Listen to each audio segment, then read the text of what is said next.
Вашиот животен повик е армијата на Република Македонија. Што ве натера да го следите токму тој животен пат? Тежок ли е патот да се стигне до чин полковник и какво е чувството, односно што подразбира да се биде македонски волк дел од баталјонот за специјални намени? Така, па животниот повик би рекол дека нема почесен повик од војничкиот и нема посвета должност од одбраната на татковината. Тоа е тоа што ме мотивираше 95-та година да се приклучам на армијата на Република Македонија. Најпрви со воено образование, а 99-та година станав припадник на баталјонот за специјални намени волци. Како се станува полковник? Значи, патот не е толку едноставен, меѓутоа не е невозможен. Со тек на време, значи преку труд, залагање, резултати, се си доаѓа. Ако честно си ја вршите својата должност, државата знае како тоа да го награди. А баталјонот за специјални намени, уште од самото свое формирање е граден на патриотски чувства, исто како и останатиот дел на армијата на Република Македонија. Врвното патриотско чувство е тоа кое што ги води и ги мотивира, ги обединува сите припадници. Тамо се развива другарство, тамо се развива пожртвуваност. Многу од припадниците помеѓу себе веќе се изврзани и роднински, знаете, кумски врски и така натаму. Така да тоа чувство би го нарекол е ретко во нашата држава и во нашето општество. Тамо се создаваат тие врски кои што остануваат и траат цел живот. И не за бадијала ние имаме едно мото кое што го носиме цел живот. Еднаш волк, за секогаш волк. Со сите позитивни и негативни карактеристики на организацијската структура, како и услови за работа во АРМ, дали македонската армија може да се справи со модерните предизвици во рамки на своите надлежности? Па јас би се потрудил ова прашање да го одговорам малку поприфатливо за народот. Не би сакал да навлегувам во класифицирани работи кои што може да ме доведат во непријатна ситуација. Нема да ја коментирам борбената готовност на армијата, тоа најдобро го знаат генералите и командантите на единиците. Меѓутоа ќе ја критикувам политиката на сегашното раководство на Министерството за одбрана, затоа што, како што реков веќе, ние само се фалиме, се гордееме со тоа што сме станале членки на НАТО, меѓутоа ништо не правиме за тоа. Значи, не правиме доволно. Во ребалансот на буџетот 2020 година од 2,3 милиарди намалене за 1,3 милиарди, сега имаме само 1 милиарда буџет. Програмата за НАТО од 1,8 милиарди е намалена за цела милиарда, значи на 800 милиони за НАТО интеграција. Зборуваме за НАТО.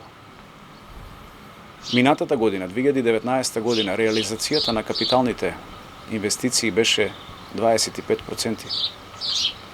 Значи не е купено ни едно ново средство, ништо не е воведено. Армијата користи артилериски орудија кои што се 60-70 години стари. Тоа е понижувачки за една современа НАТО армија.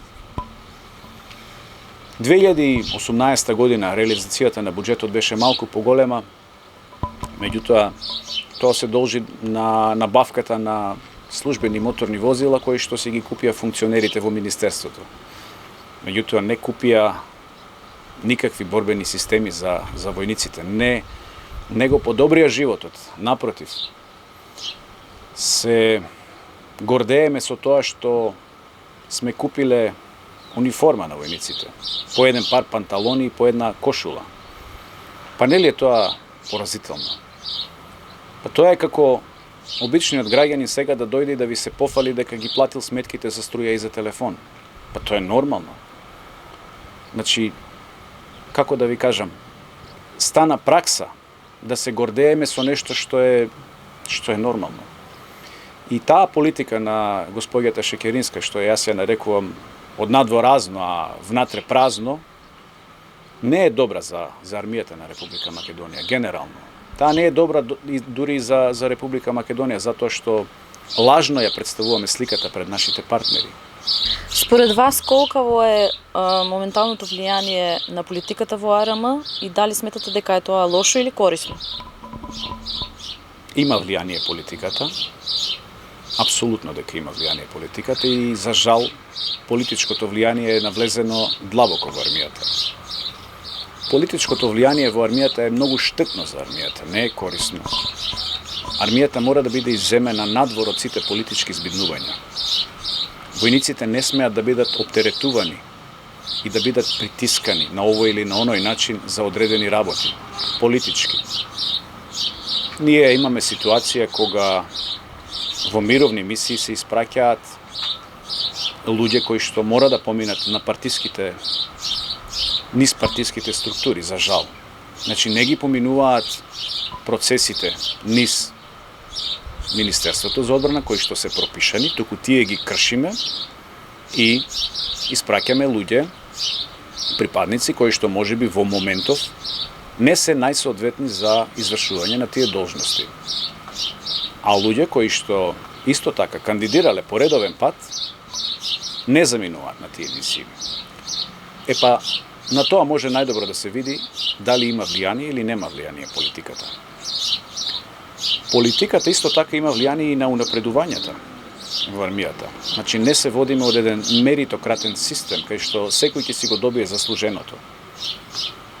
Како што реков, партиски структури одлучуваат дали одредени воени лица ќе бидат унапредени во одреден чин.